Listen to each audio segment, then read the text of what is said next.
Hey, welcome to Sports and Politics with T. I'm your host, Tanya. And tonight we have made it back to Thursday, guys. Listen, I hope everybody's had a great week this week. Tonight we are going to talk about a few things that have been taking place in the political arena.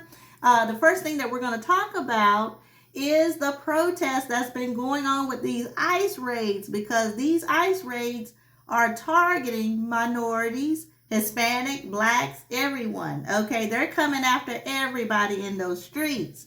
California, Chicago, and I want to say even Seattle, Washington, they're branching more and more out with these raids. So if you look like you're Mexican, or you look like you're Latino, or you look like you could be not from the United States, guess what? They are raiding people, and people right now are outraged, okay? So that's the first thing we're going to talk about. The second thing we're going to talk about is Gavin Newsom. Well, Gavin Newsom is the governor for California, and right now he is unhappy with Donald Trump and his response to all of this. And then the third thing we'll talk about tonight, like I promised, we're going to talk about Taraji P. Henson. We're going to kind of switch gears a little bit at the end of the show, talking about her new movie called Straw, which is on Netflix. And I'm telling you, I have watched previews of this movie. I'm going to finish watching it tomorrow night. I didn't get to finish on Monday. But tomorrow night, I'm going to finish watching. And I'm going to tell you, from what I've seen so far, this movie, I feel like, is going to be really, really good. And people need to check it out. All right? But anyway, I hope, again, everybody is doing good. Let's go ahead and get into the first topic. And we're going to look at these protests that's been going on in Los Angeles. People are upset. They're tired of all of this, okay? The discrimination.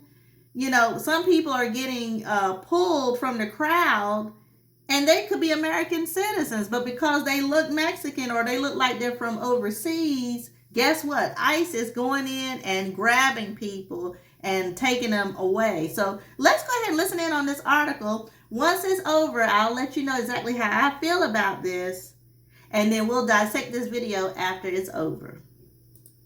Search warrants at 3 locations across central Los Angeles, resulting in 45 arrests. The action culminating in a protester standoff with LAPD officers lining up downtown, facing off against demonstrators after authorities ordered crowds to disperse around nightfall. Police there declaring an unlawful assembly, ordering about 200 protesters to break up at about 7 with the use of less lethal munitions authorized after officials say a smaller, more violent group started throwing pieces of concrete at officers. No solid report at this time on the severity of injuries on either side so far.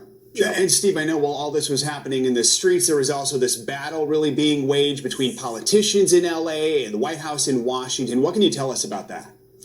Yeah, another standoff online, so to speak. Both Governor Newsom and Mayor Bass weighing in, with Newsom saying the administration's chaos is tearing families apart, and Mayor Bass saying she is deeply angered in a tactic that sows terror and that we will, quote, not stand for this. White House top aide Stephen Miller responding, "You have no say. Federal law is supreme and will be enforced."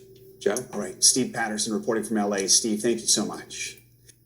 Now, see, this is what I'm talking about. Do you see how the Trump administration is just allowing this? You know, they're not stopping it. They're not even like concerned about it. Okay. Now I'm going to let you listen in on Gavin Newsom's response to what he thinks is the whole setup. He thinks actually Donald Trump is behind all of this. So let's listen in on this, and then we'll dissect this one after it's over as well. Has fired government watchdogs that could hold him accountable for corruption and fraud. He's declared a war on culture, on history, on science, on knowledge itself. Databases, quite literally, are vanishing. He's delegitimizing news organizations, and he's assaulting the First Amendment. And the threat of defunding them, at threat, he's dictating what universities themselves can teach. He's targeting law firms and the judicial branch that are the foundations of an orderly and civil society. What Donald Trump wants most is your fealty, your silence to be complicit in this moment. Do all right, this feels almost illegal to know, but our windows were so old and just desperately needed to be replaced. Not give in to him. And my panel is back. Dave Weigel, we talked a lot with all of you at this table about the pleading among Democratic voters, among Democrats across the country for their leaders to do something, to fight back. Gavin Newsom was handed an opportunity, and he's trying to use it to the best of his ability, not just with the content of what he said, but just even the way that he delivered it. It was kind of a state of the state address, speaking directly to camera, to members of the resistance. Yes, and that is exactly what Democrats want to hear. I was in New Jersey and New York the last few days. We're primary in New Jersey yesterday, primary coming up in New York in 2 weeks. This is how they're talking about Trump universally. The candidates who were scanned as more moderate in these states and the candidates who were scanned as more left-wing. Andrew Cuomo is calling what Trump's doing authoritarian. And he obviously clashed with Trump when he was governor, and that's a lot of what his campaign is about.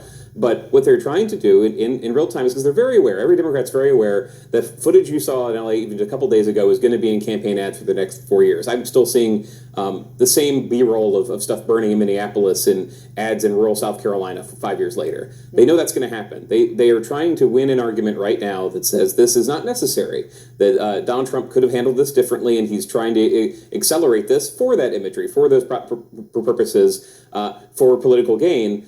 And the only thing that this is rested on, whether this will work, is in 2020, that is how a lot of voters reacted. What Trump is doing is not, they're pulling after, especially the incident outside the White House, holding the Bible up in front of the church. Most Americans said he was making the tensions worse. He was responsible for the riots getting worse. In Portland, same sort of thing happened. Different topic, because that was about racial justice. This is about non-citizens, but that is where they're all trying to get. And the Democrats who are taking some criticism, because why are you not just condemning the riots and going? They just don't think they can. They need to say this is authoritarian and not necessary. Yeah.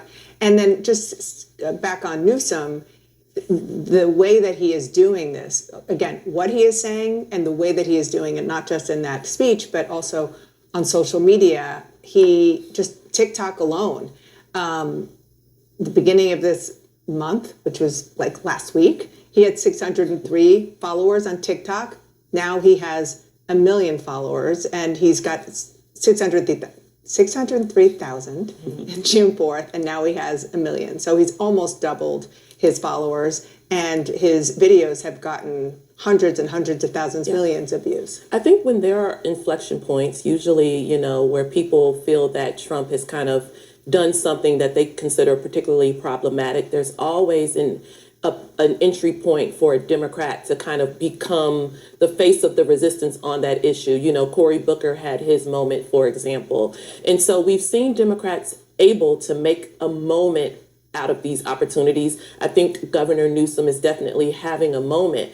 The question is it sustainable? Because we're already seeing people now saying, well, Cory Booker had a moment, but then he had some votes, for Trump nominees or policies that Democrats wanted him to vote no, and he voted yes. And now they're frustrated with him again. Hakeem Jeffries, same thing. Chuck Schumer, same thing. So the question for, Governor Newsom politically is how can he sustain this? And the question for the Democratic Party is how can they create some consistency where people don't just see someone having a good moment, that Democratic voters say, we think the party is on the right trajectory to truly meet the moment on a permanent basis. And we know that there are a lot of members of the Democratic base who don't have that confidence yet. Well, I mean, and Newsom also has a podcast where he has been talking to some pretty controversial figures, people who are considered controversial among those Democratic voters. And so he's kind of been straddling all sides of this politically. Yeah. But in politics, it's about meeting the moment. It is about meeting the moment. I would also say some of the credit for Governor Newsom's surge in visibility, shall we say, is owed to Donald Trump. 100%. Right? And so if Trump, wants Newsom to be the Democratic nominee in 2028, he thinks that's who Republicans should run against. I mean, I think that there's some of that potentially going on as well. I mean, he clearly wants to pick this fight with him. And, Trump also kind of delights in seeing his enemies attempt to take him on and not succeed, right? And I think you're seeing an element of that as well, because I think it's worth noting that Newsom also hasn't been successful in the courts so far to the extent he would probably like to be. And I think that is really one of the big questions here for Democrats. I mean, what their base is demanding of them is that they do something that so far the system is not allowing them to do. And Democrats are working within the systems that, are democratic systems that they so vociferously depend on. And so this is, this enormous tension here. And this is why Trump's able to kind of exploit the Democrats or agitators or whoever they are that are going outside the system, because Trump can look at that and say, look at this is violent, this is wrong, this is horrible. But on the flip side, the systems that are in place have not so far given Democrats what they want. And that's true too. I'm gonna just interject for just a second. All these protests that have been going on, and we're not just talking about California. We're talking about nationwide protests where, like I said, ICE is going in. Now take it, ICE has been going in since January 20th, since he started the presidential, thing.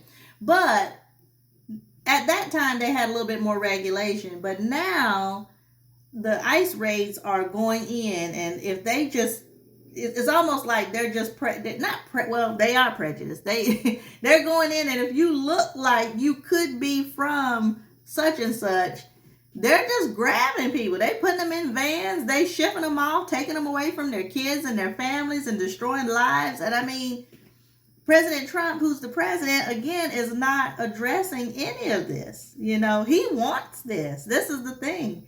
And I think also they done got like the National Guard. You're employing the National Guard in California to protect people, I understand, but the National Guard is used for war. That's used for, foreign, people that's attacking us, not our own people. You know what I'm saying? So, and I think Gavin Newsom addressed that. He said, why are we using the National Guard to, help defend?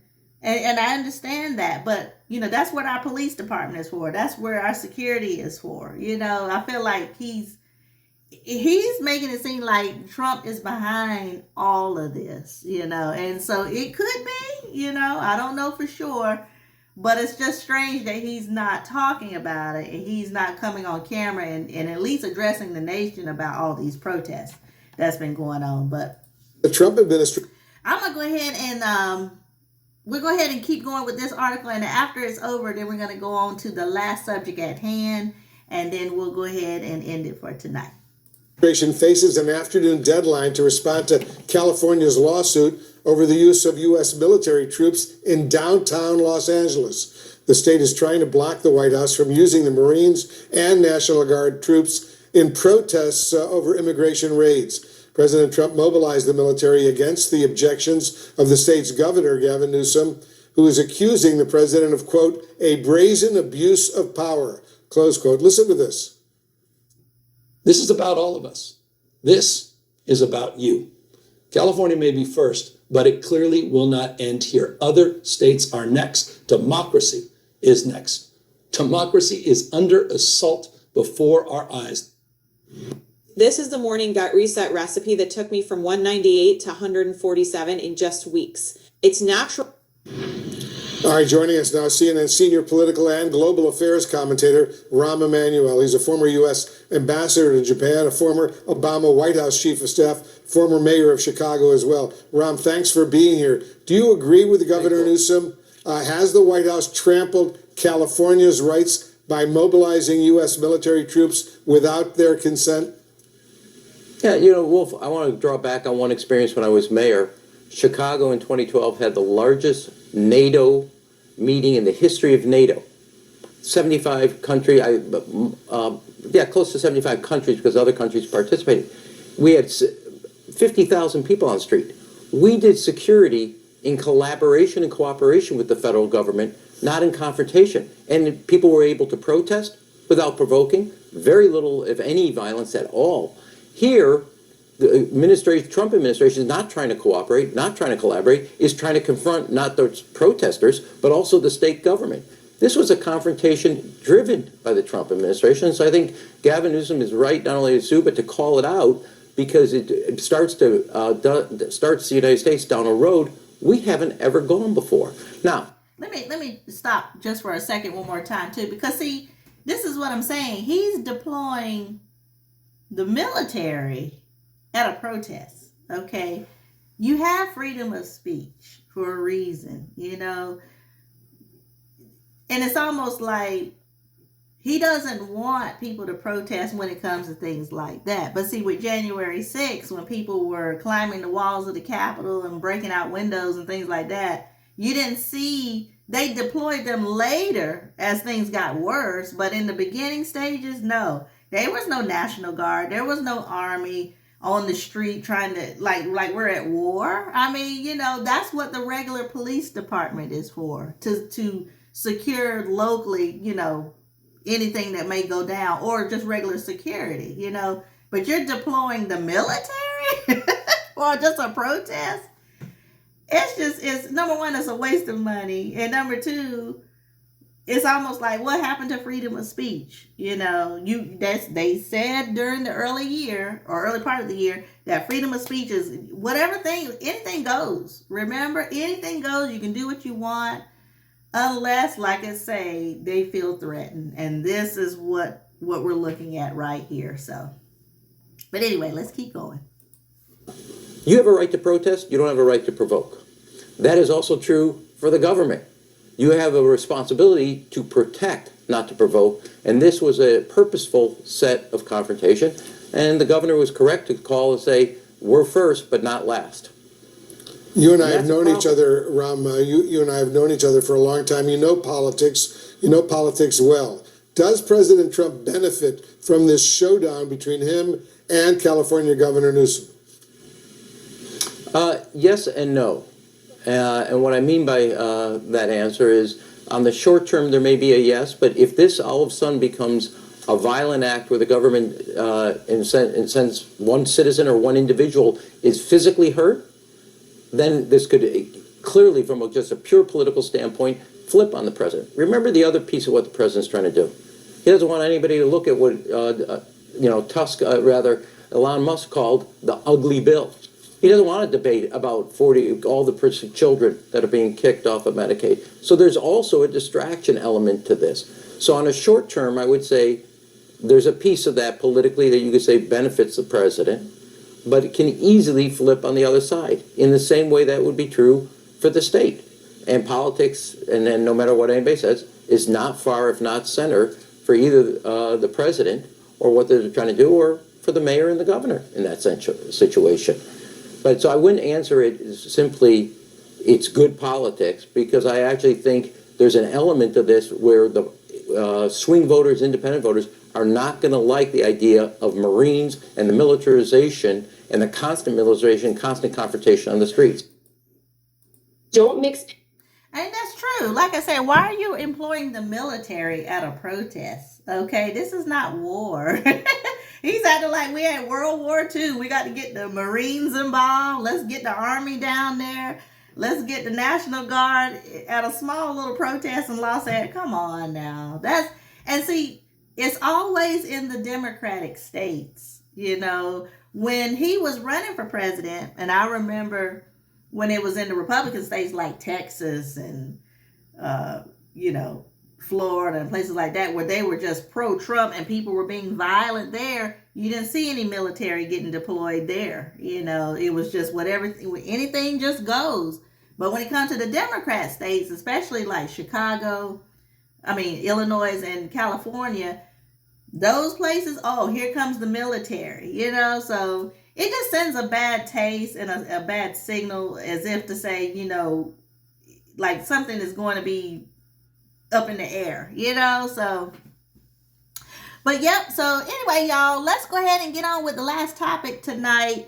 We're going to talk about, and we're going to switch gears for just a second. We kind of get out of the political arena, because everybody has been talking about this new movie with Taraji P. Henson, and it's called Straw, which is the movie, I've seen bits and pieces of it. It's good. I didn't get to see it all, so I'm going to watch the rest of it tomorrow. Okay, so, because people say, well, what is it like? I'm going to be honest with you. I've got to look at it a little bit more in depth, but from the parts that I did see, It's really, really good. It's a lot of emotion, a lot of suspense. I'm not going to tell you the details because a lot of people might not have watched it, but it's on Netflix. It's called Straw. So let's listen in on this interview with Taraji P. Henson on The View, and let's listen in on what they're saying their outtake is on this movie.